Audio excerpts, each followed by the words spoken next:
se fez. Verso 10: estava no mundo, e o mundo foi feito por ele, e o mundo não o conheceu. Veio para o que era seu, e os seus não o receberam. Mas a todos quantos o receberam, deu-lhes o poder de serem feitos filhos de Deus, aos que creem no seu nome, os quais não nasceram do sangue, nem da vontade da carne, nem da vontade do homem, mas de Deus. E o Verbo se fez carne e habitou entre nós, e vimos a sua glória, como a glória do unigênito do Pai, cheio de graça e de verdade. Amém. Quantos podem dizer amém? Levanta a sua mão direita lá em cima um pouquinho e diz assim: ó Deus, muito obrigado pelo privilégio de estar assentado ao lado de pessoas tão especiais para a minha vida. Se o que você disse é verdade, antes de você se assentar, diga a pelo menos 2 pessoas assim: obrigado por você fazer parte da minha vida esta noite. Faça isso. Obrigado por você fazer parte da minha vida essa noite.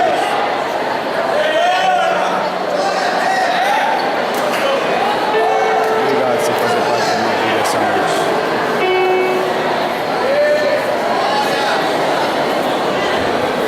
Pode tomar o seu assento. Deus abençoe. Em nome de Jesus.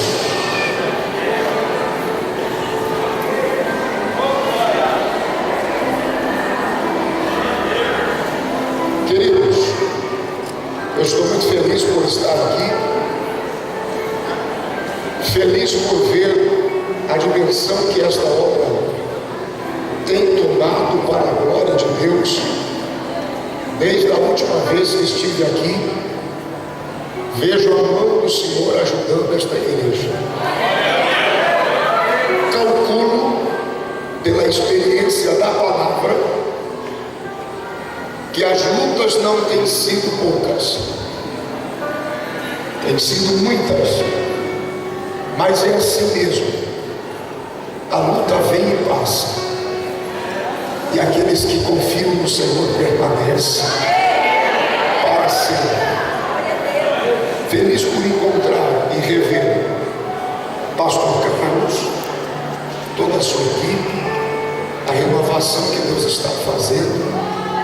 Feliz por poder retornar e celebrar com os irmãos, repartindo o que eu recebi do Senhor.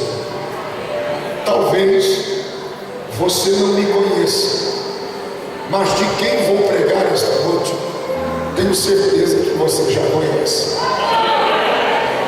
Então vamos fazer assim: ainda que você não me conheça, preste atenção daquele de quem eu falo, que vai ficar mais fácil para você assimilar o que Deus tem para você. Deixe-me só considerar algumas coisas. Eu sou um pregador da palavra. Se você não me ouvir, você não vai me entender. A partir de agora, a sua movimentação só deve acontecer se for extremamente necessário. Nós estamos em um ambiente fechado, nós não estamos na igreja. Algumas pessoas não sabem como se comportar fora da igreja, então exige um pouco de disciplina. Eu quero lhe informar o seguinte: quando alguém se levanta de um espaço como esse, você tira a atenção de pelo menos 7 pessoas. Você acaba com um culto de 7 pessoas. Você vai incomodar quem está na esquerda e na direita, porque você vai ter que se levantar. Já são 2. Você vai provocar no pastor um sentimento de onde é que ele vai. Já são 3. Você vai transmitir uma mensagem para o pregador, não quero ouvir. Já são 4. Você vai tirar a visão de quem está atrás. Já são 5. Você vai puxar a cadeira de quem está na frente. Já são 6. Você não vai aguentar. Quando você estiver no meio do corredor, você vai dar um tchauzinho para alguém. Já são 7. Você acabou com o culto de 7 pessoas.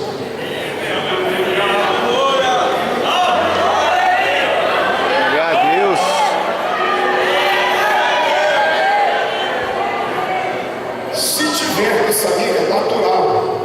De repente você tem que ir no banheiro. Quem é que vai te impedir? A criança tem uma necessidade. Quem é que vai lhe impedir? Faça o mais discreto possível. Alguns obreiros, quando entram no culto, por exemplo, o pastor da igreja está falando, o obreiro entra no culto e abraça todo mundo. O culto não é para abraçar ninguém. Entra discreto, dobra os joelhos e desaparece, porque o pastor está falando. Depois, no final, você abraça, cumprimenta. O camarada vai entrando, o pastor da igreja está falando, ou o pregador está pregando. Ei, beleza? Pregando? Sossegadão? Falando tudo isso, né? Sossegadão, tranquilo, hein? Para que esse show?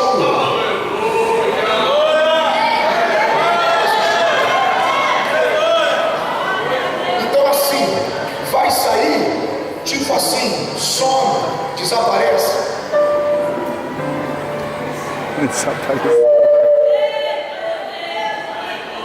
E não fala com ninguém. Não fala com ninguém. Ok? Tudo bem até aqui? Diga amém. Amém. Quando você me ouvir na palavra, você vai entender por quê. Ok? Os que estiverem circulando na paralela, sejam discretos também. Eu volto a dizer, o ambiente é diferente da igreja, mas tornou-se o templo para a celebração do culto. Então faça o mais discreto possível. Se o dono da casa está servindo a mesa aqui, o que você vai comer lá? Glória a Deus. O dono da casa bateu o sino. Aleluia. Para servir o jantar. E ele quer a atenção de todos os. Glória a Deus. Aleluia.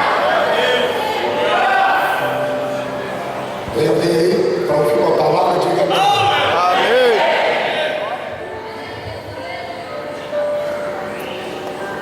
Existem algumas coisas na Bíblia que você entende como resultado final da informação que te passaram, mas você não sabe de onde veio. E quando você descobre a raiz, a origem, o porquê, é melhor de se entender. O sentido melhora e muitas outras coisas são justificadas. Tanto é que se eu disser para você algumas coisas aqui, dentro da fonte original da expressão, você vai pensar que eu estou equivocado. Uma delas, você já ouviu aqui esta noite, que a vida toda você pensou que o desejado das nações era Jesus. É porque alguém isolou o texto e não explicou. E no texto que o nosso pastor antes da oferta mencionou, e alguns até estranharam, está claro. Está falando de uma construção de um templo, da edificação da segunda instância de uma casa. E para que esta casa se erga ou viesse a se erguer com excelência, muito dinheiro deveria ser trazido. E aí Deus diz: aquilo que as nações mais desejam será convergido para a minha casa. porque eu edificarei um lugar onde a minha paz estará. Posso fazer uma comparação? Eu não vou fazer aqui propaganda de denominação nenhuma, mas existe uma grande denominação no Brasil que os templos são extremamente luxuosos. Muita gente não entende por quê. Não estou favorecendo excessos, estou falando de lógica. 85% das pessoas que frequentam essa denominação só vão lá porque gostam do conforto do lugar. Quando elas entram no espaço, a cadeira é confortável, o som é o melhor, o ambiente é climatizado e a pessoa tem uma sensação de paz. Quando você entra num templo judiadinho, te dá uma agonia tão grande, parece que é uma luta que não tem fim. Quem são os responsáveis por aquele lugar? Se você é membro de um lugar assim, você é responsável por edificá-lo, para que haja paz no lugar. Por isso que o texto diz: atrairei o ouro e a prata, a mim me pertence, a glória desta casa será maior do que a primeira, e eu colocarei paz dentro dela. Se eu não te explico, você vai pensar diferente a vida toda. Quer ver mais uma? O homem não foi criado para adorar a Deus. Perceba que causa estranheza, porque essa é a origem. O homem não foi criado para adorar a Deus. Livro do Gênesis, capítulo 1, verso 26, 27 e 28. E disse Deus: façamos o homem a nossa imagem e semelhança, macho e fêmea os criou, e os abençoou, e disse: frutificai, multiplicai, encha a terra e domine sobre ela. O homem foi criado para dominar. O homem foi criado para dominar o céu, na terra e no mar. O homem não tinha necessidade de adorar a Deus. Por quê, pastor? Porque o homem era extensão de Deus. Quando você ouve isso, começa a fazer uma grande diferença o seu entendimento da palavra. Por isso que eu preciso que você preste atenção. Você pode não pular tanto hoje, mas você nunca mais vai esquecer o que você vai ouvir. E conhecereis a verdade, e a verdade vos libertará. O homem não tinha necessidade de adorar a Deus, porque o homem e Deus eram uma coisa só. O homem era extensão de Deus. Tudo que há em mim, vou colocar em você. Quando Deus aparecia, visitava o homem na viração do dia, o homem não dizia: ó, o senhor chegou? Não, o homem dizia: eu já estava te esperando. Não havia um espanto, não havia uma surpresa, porque o homem era a extensão de Deus. Este é o princípio da unidade. Se você é a extensão de mim e somos um corpo, nada em você me causa estranheza. Se eu for explicar só isso aqui, a gente leva a noite toda. Agora eu vou te dar uma chance, vou deixar assim para você pensar. Havia uma extensão de Deus, só que quando o homem peca e ele morre espiritualmente, surge a necessidade de adorar. Porque a expressão adoração também significa: me devolva para ti. Quando o homem está adorando, o homem está dizendo: me recebe de volta, Senhor. Me coloca de volta no teu lugar, Senhor. Me coloca de volta debaixo da tua proteção. E Deus busca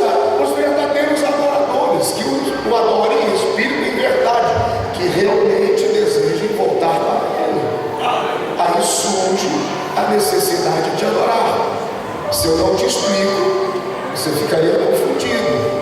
Aqui está. É por isso que quando você vem para uma reunião, que existe um momento de adoração e celebração, você precisa interagir com o ministério de louvor, com os cantores que estão sendo usados, porque esses cantores estão estimulando você a dizer: Deus, me devolve para ti, me devolve para ti, me devolve para ti. Agora, o que você vai ouvir esta noite vai mudar radicalmente a sua maneira de ver o mundo à sua volta. Eu li um texto bíblico no Evangelho de João, capítulo 1, que também é conhecido de o Gênesis do Novo Testamento. Por quê? Porque existe o Gênesis do Antigo Testamento. No Gênesis do Antigo Testamento, no capítulo 1 e no verso 1, 2 e 3, nós temos esta expressão: no princípio criou Deus os céus e a terra, e a terra era sem forma e vazia, havia trevas sobre a face do abismo. O Espírito Santo, ele pairava sobre a face das águas. Repita depois de mim: o Espírito Santo, ele pairava, ele se movia, ele se movimentava sobre a face das águas. O verso 1 e 2 termina aqui um movimento. Vou explicar de novo. O Espírito Santo só se movia, ele só se movia, e nada acontecia, porque só aconteceu a partir do verso 3, porque só aconteceu depois que Deus usou a palavra. Só aconteceu depois que Deus falou e disse: Deus, haja luz, e houve luz.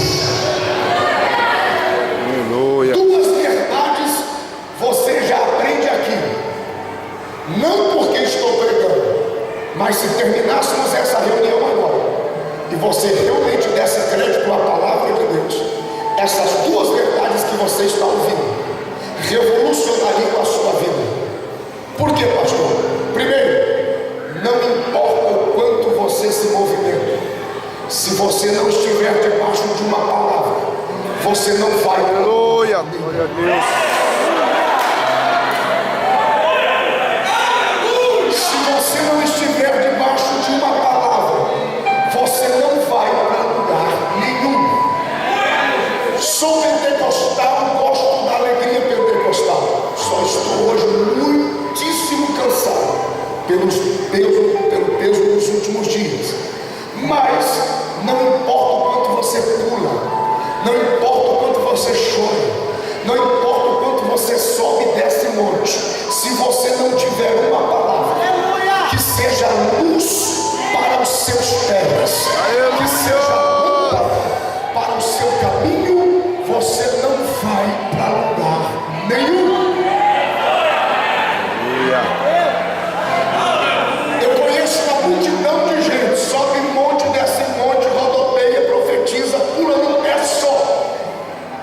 Mas frequentemente, quando eu termino de pregar, por exemplo, em algumas reuniões, são os primeiros que me perguntam: o que faço para mudar esta área da minha vida? E eu tenho vontade de retrucar a pergunta dizendo: com tanto movimento, você não sabe para onde vai? Mas por delicadeza, eu digo: vou te dar uma palavra. Porque quando disse Deus: haja luz, repita comigo: haja luz. Haja luz. Haja luz. Haja luz. Olha como é que funciona a cabeça de um pregador da palavra. Faça assim comigo, ó. Haja luz. Faz quando você está ligando o interruptor, na tomada, diga: haja luz. Haja luz. Diga: até Deus. Até Deus. Entendeu? Entendeu. Segura assim: até Deus. Até Deus. Entendeu? Entendeu. Que é melhor trabalhar É melhor trabalhar com a luz acesa. luz acesa.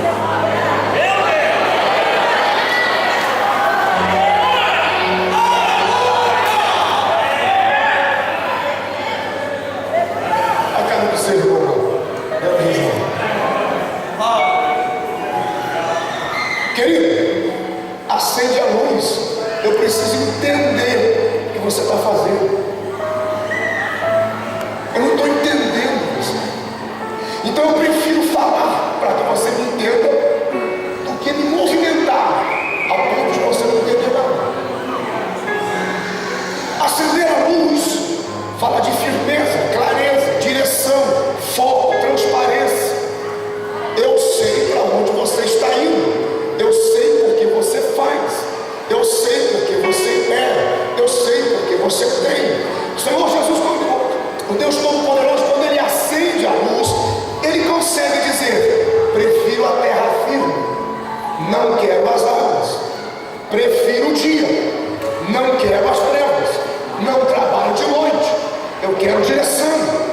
Lâmpada para os meus pés é a tua palavra, e luz para o meu caminho. Ninguém vai seguir um homem que não sabe para onde vai. Ninguém vai permanecer em um lugar onde as coisas não são claras. Pai, acende a luz da sua casa. Os teus filhos estão querendo te entender.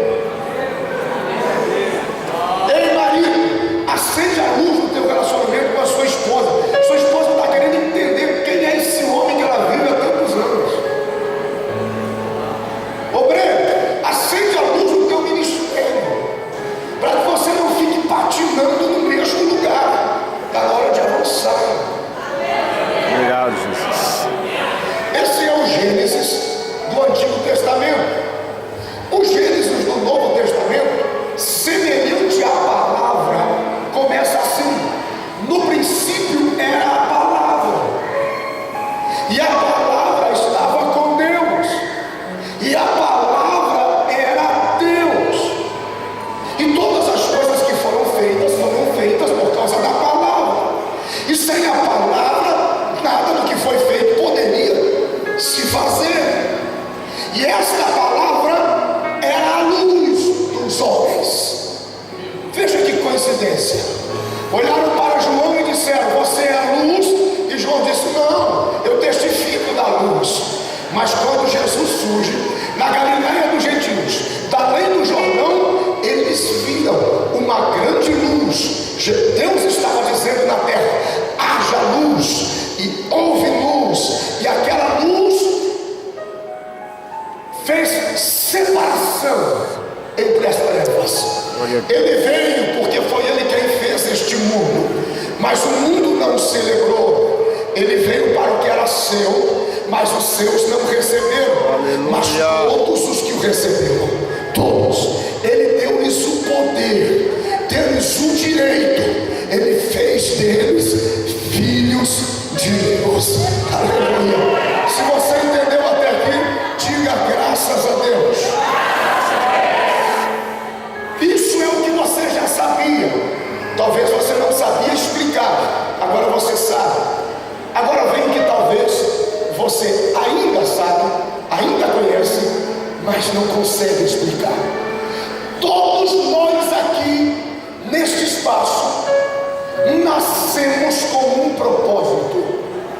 Não existe ninguém aqui esta noite.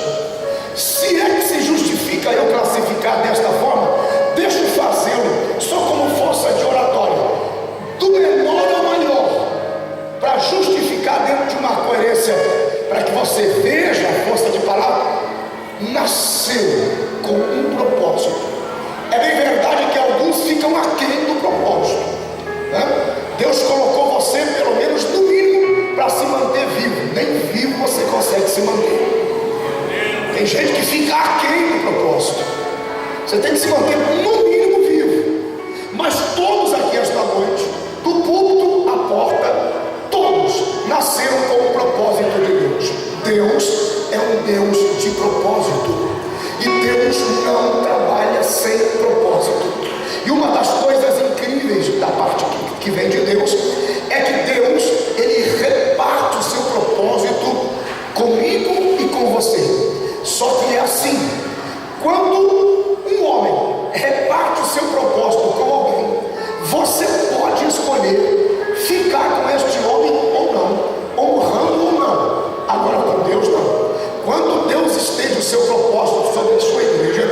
Deus espera que a sua igreja entenda o seu propósito, porque Ele espera a todos na vida eterna. O propósito de Deus é o melhor propósito que existe. Então eu começo lhe fazendo uma seguinte pergunta: você quer ouvir a voz de Deus ou você quer ouvir a voz do homem? Você prefere ouvir a voz de quem? Tem certeza? Verdadeira? Algumas pessoas, quando dizem isso, não sabem o que estão dizendo. No fundo, você prefere ouvir a voz do homem, porque a voz de Deus você não suporta ouvir. Porque se você tivesse ouvido a voz de Deus, você estaria melhor.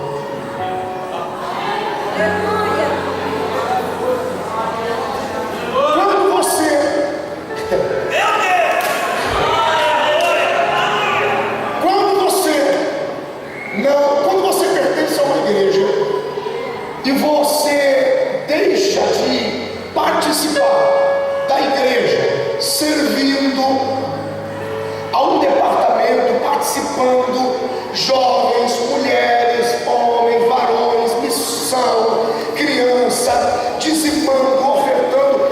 Quando você não participa efetivamente de uma igreja, você é apenas mais um. É tipo assim, é você e o banco, é você e a cadeira no máximo. É uma coisa esquisita. Bom, vamos supor que você frequenta uma igreja e você não ajuda ela em nada, você não edifica em nada, você gosta de vir porque é legal, enfim, ok. O pastor, ele ama tanto você, espero que os obreiros entendam isso. Tem obreiros que amam mais do que Deus. Tem obreiros que têm misericórdia maior que a misericórdia de Deus. Isso é uma coisa curiosa, porque essa igreja aqui tem dono. Nós, obreiros, não somos o noivo, nós somos amigos do noivo. E nós não podemos permitir que a igreja nos ame mais do que o seu Senhor. Tem igreja por aí que é apaixonada pelo pastor, mas não faz nada pelo dono dela.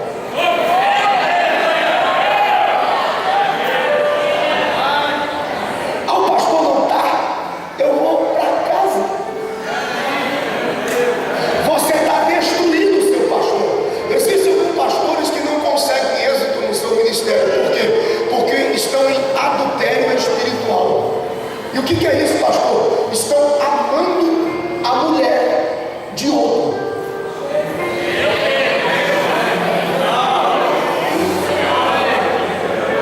A igreja é o vinho mais puro de Deus. A igreja, ela nos embriaga, porque a igreja é uma virgem. E quando você fala de amor, ela acredita. Por isso que alguns conseguem êxito em suas divisões, porque eles estão lidando com uma virgem. E quando uma virgem cega, ela cega. O homem que lhe fala de amor cria um rompimento com os laços do marido dela. E muitos estão morrendo porque adultério é pecado e o salário do pecado é morte. Muitos estão permitindo que a igreja lhe ame mais do que seu Senhor. A igreja tem um marido, e quem é responsável por ela é Deus. Deus nunca me mandou amar a igreja. Deus me mandou alimentar a igreja. Aleluia! Porque essa igreja tem marido. Às vezes, Deus quer tratar com o seu povo, só que a gente tem dó de perder. Aí a gente começa a usar a nossa voz em vez da voz de Deus. Quando você não coopera em nada, é ruim para dizimar, é ruim para ofertar, é ruim para ajudar, a voz do pastor que não quer te perder diz assim: estou sentindo sua falta. Por onde você anda? Quanto tempo que eu não te vejo? Já a voz de Jesus é assim: servo inútil,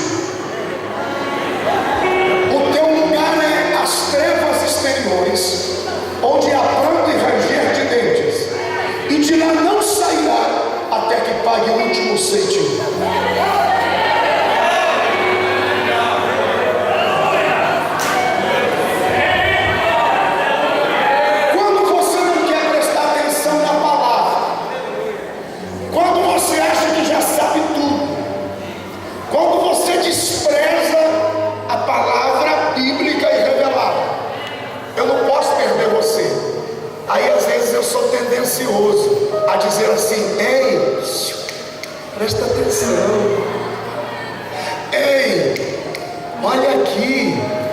Sabe como que Jesus trata? Ele diz assim: não dê pérolas a porcos.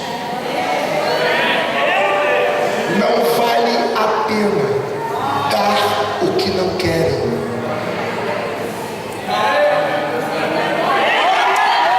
Aleluia. Quantas ovelhas vieram ouvir a palavra de Deus?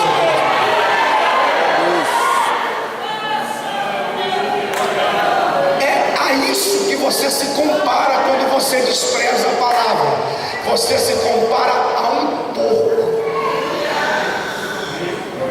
Primeira epístola de Pedro, capítulo 2, versículo 20 a seguir, diz que aquele que conhece e despreza era melhor nunca ter conhecido. Porque aquele que conhece e despreza é como uma cadela. Você nunca leu? Você acha que a minha voz é boa? Você tem que ouvir a voz de Deus.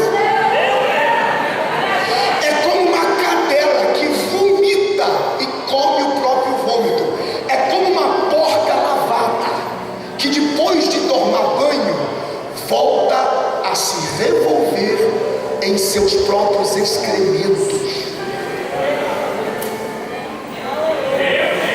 É escrito. Perceba, não gera desconforto.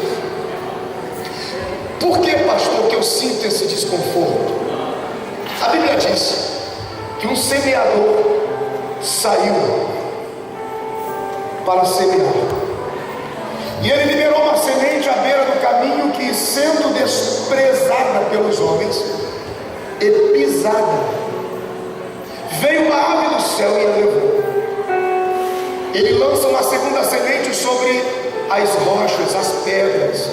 Ela nasce, cresce, mas não consegue profundidade de raiz. Vindo as adversidades, morre. A terceira semente caiu entre os espinhos. Nasceu, cresceu, mas foi sufocada e também morreu. Mas a quarta semente caiu em uma terra boa, e ela produziu 30, 60 e 100 por um, sem teologizar, simples. O Senhor Jesus está dizendo que a semente, porque a interpretação da parábola é Jesus quem dá. Jesus está dizendo que a semente é a palavra de Deus. Jesus está dizendo que as superfícies, os terrenos, representam o coração do homem. Jesus mostra os estágios, e ao longo da semeadura ele mostra que a última semente, que é a quarta, que fala da plenitude das coisas de Deus, a perseverança nos dará êxito. A última semente produziu 100 por um. Diga 100 por um.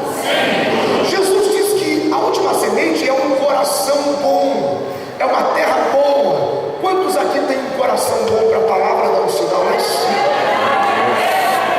Tem gente que está com medo de levantar a mão. Vamos de novo. Mas é assim: quantos aqui, meu coração, pastor, é coração bom para a palavra? Quem é coração bom para a palavra? Segundo Jesus, todo coração bom, ele produz no mínimo 100 Deus maravilhoso. a ele. Quando isso não acontece em você, onde é que está o problema?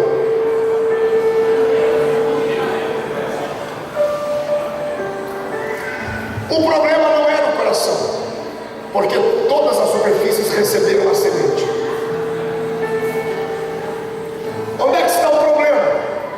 O problema é que o diabo, ele tem pavor, desespero, medo, terror da primeira semente. Perceba que a Bíblia não diz: e tendo a semente das pedras, que Jesus interpreta dizendo que as tribulações da vida quando vem, a pessoa ouve a palavra, gosta da palavra, mas não tem firmeza. Vindo as tribulações, ela desiste da palavra. Tem muito crente aqui que já desistiu da palavra faz tempo. A Bíblia não diz: Satanás voltou para pegar a semente da pedra. Satanás não está nem aí com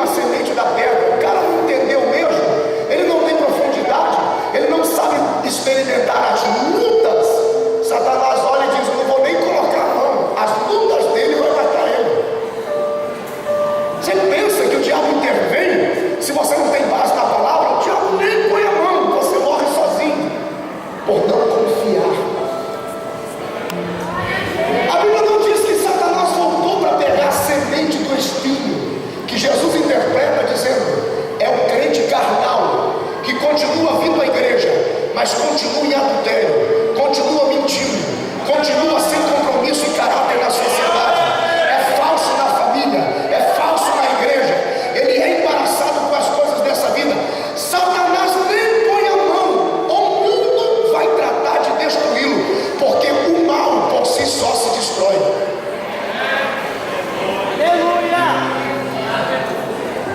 Satanás não volta para buscar a quarta semente, também pudera, não tem nem como. Essa deu certo, porque o coração era bom, não tem como ele tirar, porque deu sucesso. Qual foi a semente que o diabo voltou a buscar? A primeira. Por quê? Porque foi a palavra desprezada, pisada. Por quê? A primeira semente fala, primeiro, da original. Segundo, tratamento de caráter. É por isso que quando você ouve uma palavra que produz em você desconforto, porque está tratando você em alguma esfera do seu caráter, o que você faz? Você procura desprezar. Você pisa, isso não preciso. Que esse pastor pensa que é para falar desse jeito comigo? Da minha vida cuido eu, dos meus namoros eu cuido.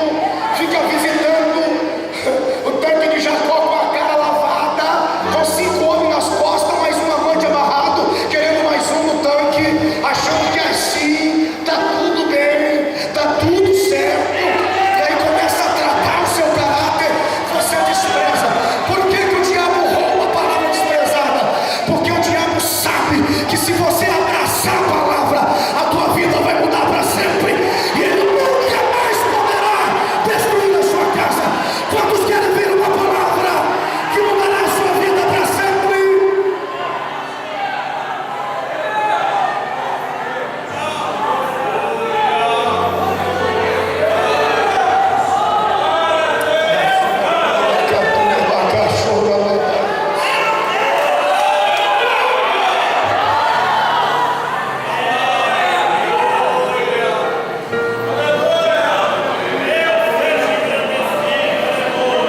O que você vai ouvir agora, a partir de agora, Satanás vai fazer de tudo para você não entender. Esta noite, Deus quer trazer a verdade dele para você. E você vai escolher, porque tudo na vida é escolha. É por isso que a árvore do conhecimento do bem e do mal foi colocada no meio do jardim. Deus estava dizendo: ou você escolhe o lado de lá, ou você escolhe o lado de cá. Esta noite você vai aprender. E se você ouvir, 2013 não será um ano repetido. 2013 não será um ano repetido, porque até agora está tudo repetido. Até o carnaval, tudo a mesma coisa. Amanhã o Brasil volta a funcionar. Até agora está tudo repetido. E a sensação que você está tendo é que vai ser a mesma coisa. Mas Deus me trouxe aqui esta noite como profeta da palavra. Levante a sua mão lá em cima. Se você der crédito nesta palavra, 2013 não será um ano repetido. 2013 não será um reflexo de 2012 e nem dos últimos 10 anos da sua vida. 2013 será um ano extraordinário, inesquecível, abundante, cheio de realizações, e Deus vai expandir o domínio da sua glória sobre toda a sua casa e sobre todos os teus sonhos. Quantos acreditam nisso, diga amém. Lá vai. A partir de agora, ou você decide pela verdade, ou você continuará vivendo pela mentira. Lá vai. Em todos esses anos, você nunca se perguntou por que a filosofia, por que a ciência, por que o ateísmo, por que o islamismo, por que o budismo, você nunca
terra. Quantos acreditam nesta palavra? Digam amém.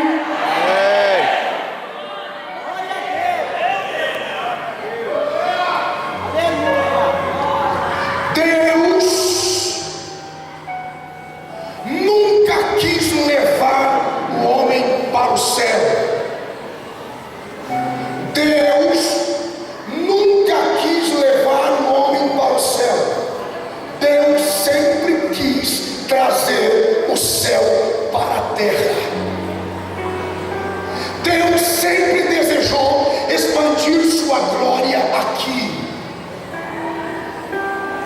Deus não tinha necessidade, mas Ele faz pela sua soberania, pela sua grandeza. Ele é Deus. Ele é Deus. E Deus no princípio cria todas as coisas. E aqui na terra Deus dá início a uma expansão do céu. O livro do Gênesis é aquilo que dentro da história nós chamamos de colonização. Eu vou falar de novo. O diabo vai fazer de tudo para você não ouvir isso. O que acontece no Gênesis é aquilo que dentro da história nós chamamos de colonização. O que é colonização? A colonização é a expansão de um reino. É um reino que ele encontra um determinado território e decide expandir a sua glória, expandir o seu poder, expandir o seu domínio sobre esse território. E haverá trabalho, haverá garantia de expansão até que o governo seja absorvido por todos os habitantes do determinado território. Qual é a maior riqueza de um país? Qual é a maior riqueza de uma nação? Qual é a maior riqueza de um reino? A despeito da distorção que ela possa ter, mas ainda assim, a maior riqueza de um reino é a sua cultura. Toda nação é conhecida por sua cultura, mesmo que seja uma cultura baixa. Eu lamentei no jornal de ontem, quando eu ainda estava assistindo, o próprio jornalista da Rede Globo, quando ele terminou de reforçar a renúncia do Papa Bento XVI, ele mesmo declarou no jornal: vamos agora direto da Basílica de São Pedro para a festa mais profana do mundo. Ele usou a própria expressão cultural brasileira, aonde o Brasil é conhecido como o país do carnaval e do futebol. Ok? Não vou entrar em detalhes sobre o comportamento cultural agora, mas no geral você vai me entender. A cultura de um povo é a sua identidade e é o seu maior tesouro. Quando você, por exemplo, pertence a uma nação democrática e você tenta se apossar de um território para democratizar esse território, isso chama-se ocupação. Mas quando você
vestir como francês,